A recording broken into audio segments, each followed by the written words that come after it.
And then my other reason for hope is the indomitable human spirit, the people who tackle seemingly impossible tasks and won't give up and somehow succeed.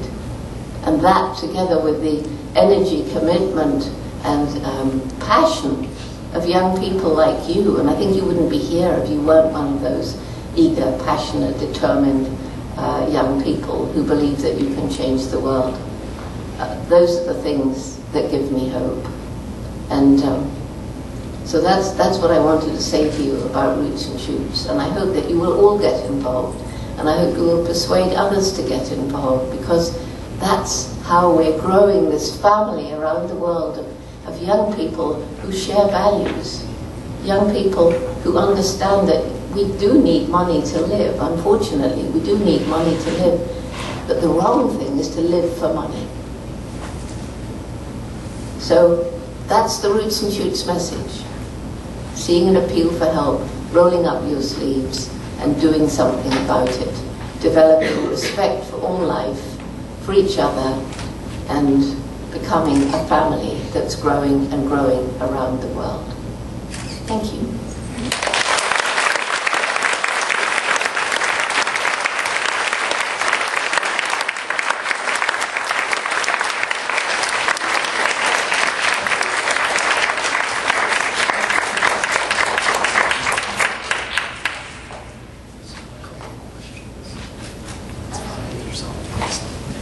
Ladies and gentlemen, we're next going to take a few questions before we break up into our groups. And also, in a little bit, we'll be taking a large group photo of everybody.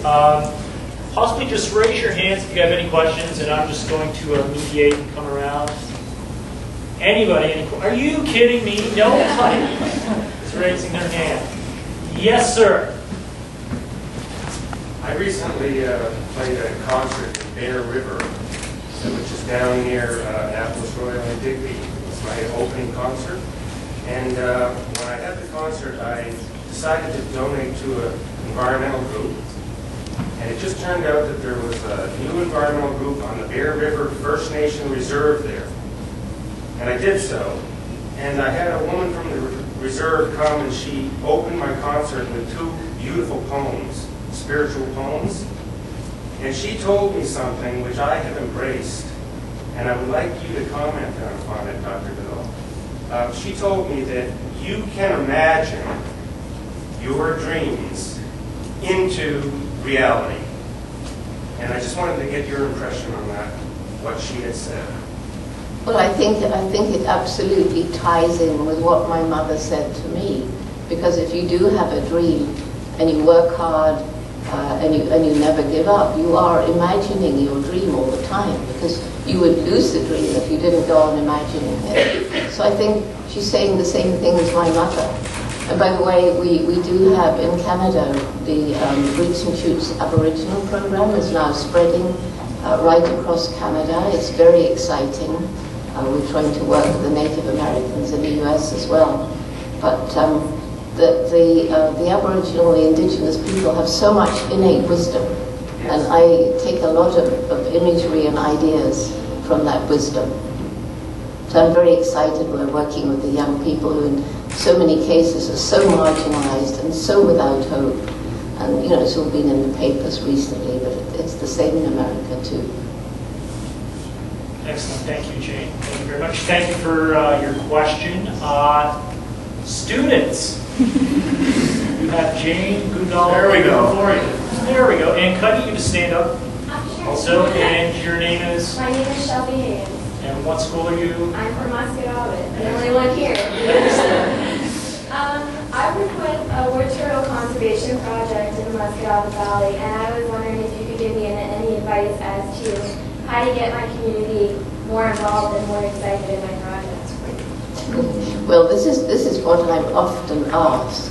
But you know, one of the things, how many of you are there working on this project? 4 or 5 right now, but we have a few community volunteers. Okay, because the more young people that you get involved, if you can try and get a newspaper to write a little article, that always helps. But then I found that often young people can kind of graduate actually work on their parents to get them interested and involved. Yes, and sometimes the teacher at school. But now here's another thing. All over the world we have, you said turtles, didn't you?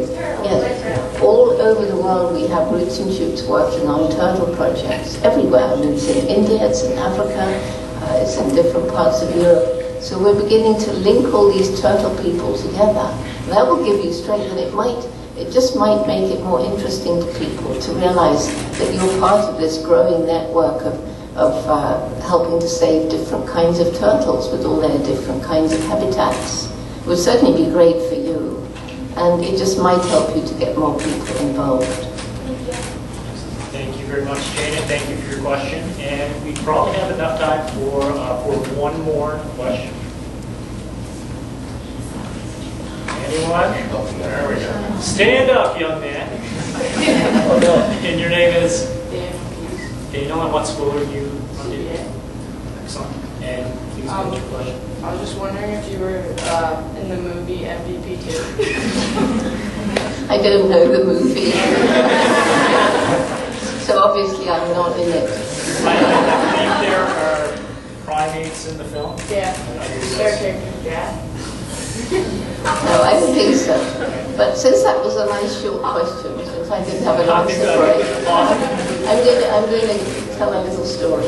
Excellent, Jane. Okay. And I also want to mention it's a shame that we couldn't entertain also St. Catherine's School with Suzanne Brown, because they're actually doing Roots and Shoots, but there simply wasn't room. Anyway, this is a story about a little chimpanzee whose mother was shot in Africa when he was 1.5. You cannot take a baby chimp from the wild without killing the mother.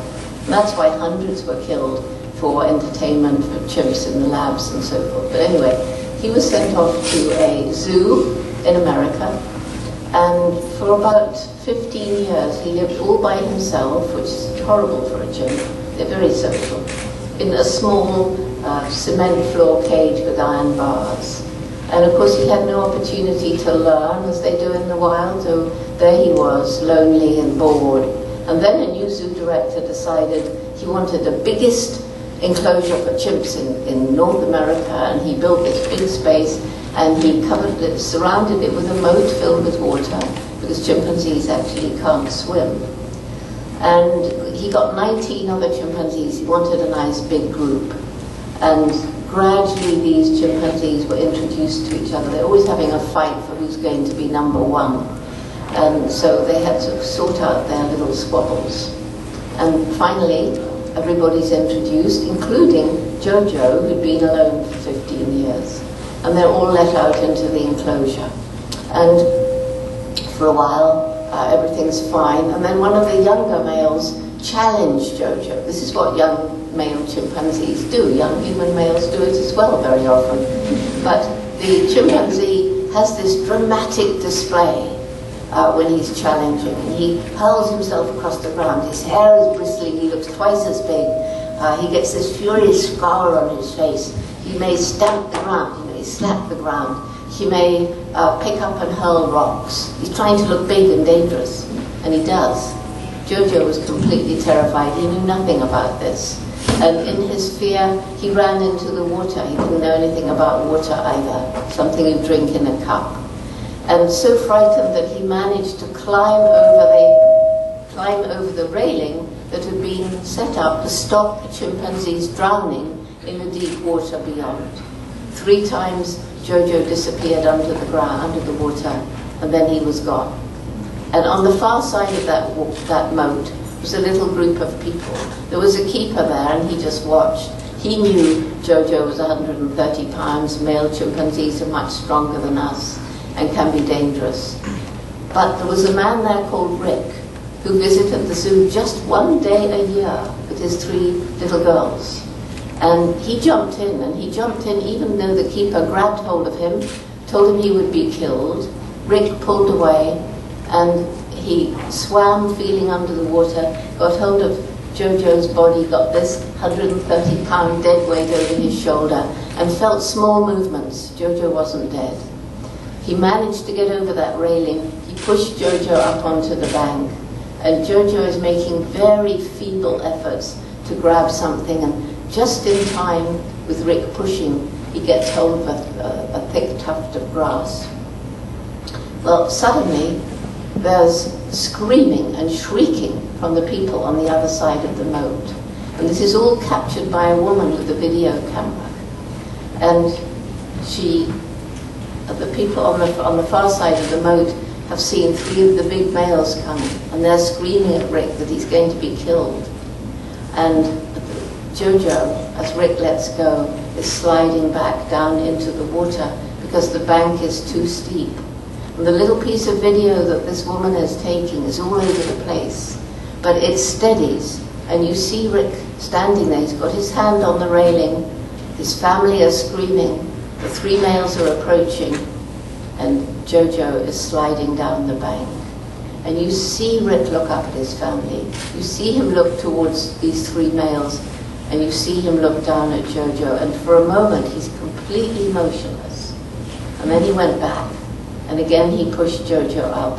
And this time he ignored the screaming people, and he ignored the approaching males, and Jojo gets hold of something, and with Rick pushing, can drag himself up to where the ground is level. And just in time, Rick gets back over that barrier.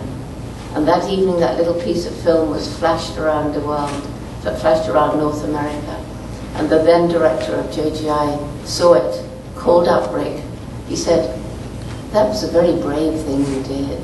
You must have known it was dangerous. Everybody was telling you. What made you do it?" And Rick said, "Well, I happened to look into his eyes, and it was like looking into the eyes of a man. And the message was, won't anybody help me?"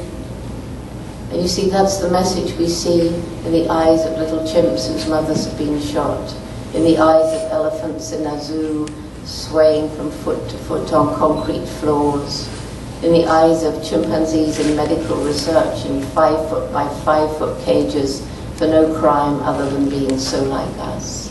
But I've seen it in the eyes of street children, in the refugee camps where people have seen their families killed. And if you see that look and you feel it in your heart, you have to jump in and try to help. And that's what Roots and Shoots is all about. And the world is filled with problems. Everywhere I go, I hear about problems. But I haven't heard of one problem where there wasn't a group of passionate people working for little or no money, risking their health, risking or even losing their lives to try and put those problems right. That is the power of humanity at its best, and that's what Roots and Shoots is all about. So please join us. Thank you.